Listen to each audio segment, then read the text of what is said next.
नमस्कार, आप देख रहे हैं नेक्स्ट 9 न्यूज़ भोजपुरिया और स्वागत है आपका हमारे खास अपडेट में। मैं हूं आपके साथ अभिलाष। भोजपुरी फिल्म इंडस्ट्री के सबसे बड़े सुपरस्टार दिनेश लाल यादव का जलवा हमने हमेशा देखा है।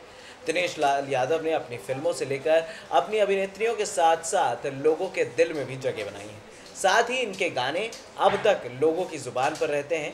हम सभी जानते हैं कि दुल्ही रहे बीमार निरहुआ सटल रहे, ये गाना लोगों के जहन में आज भी बना हुआ है। करीब 50 से अधिक फिल्मों में काम कर चुके सुपरस्टार दिनेश लाल यादव इस बार कूदे हैं चुनावी मैदान पे और कहीं ना कहीं निरहुआ का जादू जो है वो पूरे तरीके से लोगों के सिर चढ़कर बोल रहा है। दरअसल आपको बता दें कि इस बार लोकसभा चुनावों का दौर जारी है और भोजपुरी सितारों का राजनीति में शामिल होना कोई हमेशा एक आम बात रही है।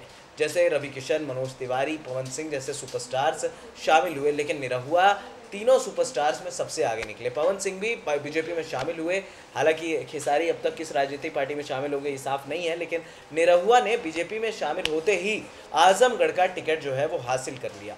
और निरहुआ जब आजमगढ़ रैली करने पहुंचे तो उन्होंने साफ तौर पर लोगों से अपील की कि भैया मैं आपके बगल के शहर गाजीपुर से हूं और मैं आपका ही भला करने आया हूं। मुझ पर जिसने पत्थर फेंका मैं अपील करूंगा जिलाधिकारी से कि भैया उन पत्थर फेंकने वालों को छोड़ दिया जाए। मुझे उम्मीद है कि मैं उनको गले लगाऊंगा तो वो भी मुझे गले लगा लेंगे, ये कहना है निरहुआ का।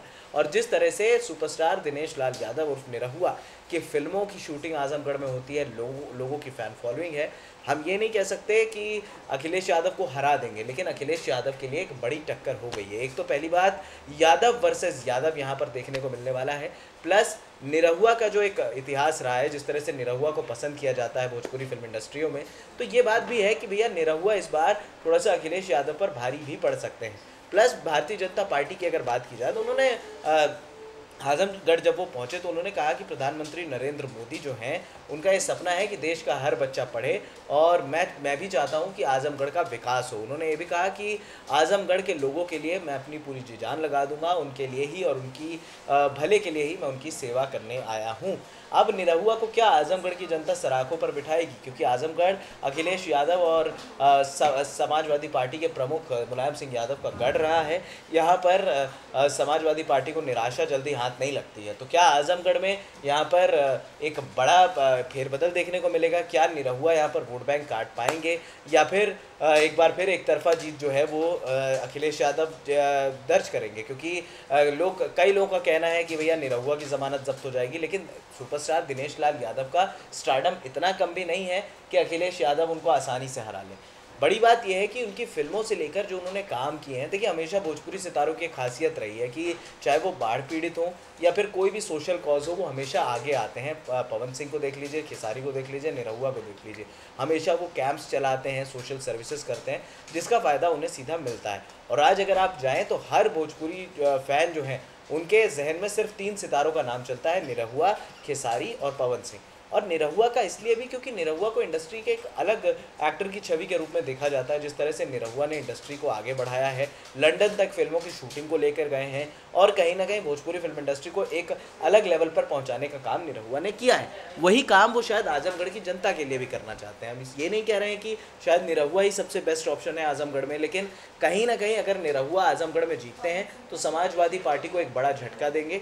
और अगर यहाँ पर निरहुआ को एक बड़ा मौका मिल जाता है और निरहुआ अगर वोट खींचने में, यादवों के वोट खींचने में सफल होते हैं, मुस्लिमों के वोट खींचने में सफल होते हैं, तो फिर यहाँ पर एक बड़ा फ़ायदा होगा। क्योंकि थोड़ा सा निरहुआ के लिए जो घाटे वाली बात है वो ये है कि आजमगढ़ के जो मुस्लिम्स हैं वो आखिर किसको सपोर्ट करेंगे। बीजेपी को बहुत ज़्यादा सपोर्ट इस बार नहीं मिलता दिख रहा है। हालांकि 2014 में भी यही बात की जा रही थी, लेकिन एक तरफा सपोर्ट यहाँ पर भारतीय जनता पार्टी को मिल गया था।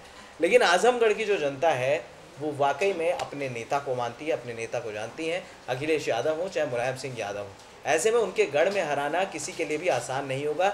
स्पेशली दिनेश लाल यादव उर्फ निरहुआ, जैसे ही वो आजमगढ़ में घुसे लोगों का जनसैलाब उमड़ पड़ा। निरहुआ ने भोजपुरी में भी बात की और जिस तरीके से अपनी भाषा का इस्तेमाल किया, खड़ी बोली बात की, और उन्होंने ये भी कहा कि मेरी फिल्मों की शूटिंग हमेशा जो है आजमगढ़ में हुई है, इस वजह से मैं ये कह सकता हूँ कि मैं आपके भले के लिए आया हूँ, मैं आपको फ़ायदा करने के लिए आया हूँ। हालांकि उनके मसले में पत्थरबाजी भी हुई, जिसमें पत्थरबाजों को गिरफ्तार किया गया।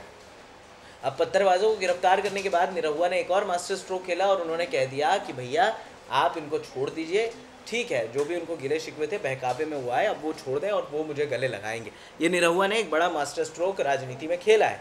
अब देखना होगा कि दिनेश लाल यादव उर्फ निरहुआ क्या यहाँ पर हरा पाते हैं। अखिलेश यादव को एक बहुत बड़ी टक्कर यहाँ पर देखने को मिलने वाली है आजमगढ़ में। फिलहाल इस खास अपडेट में इतना ही, हमें दे दीजिए इजाज़त और हाँ, हमारे चैनल नेक्स्ट 9 न्यूज़ भोजपुरिया को सब्सक्राइब करना मत भूलिएगा। नमस्कार।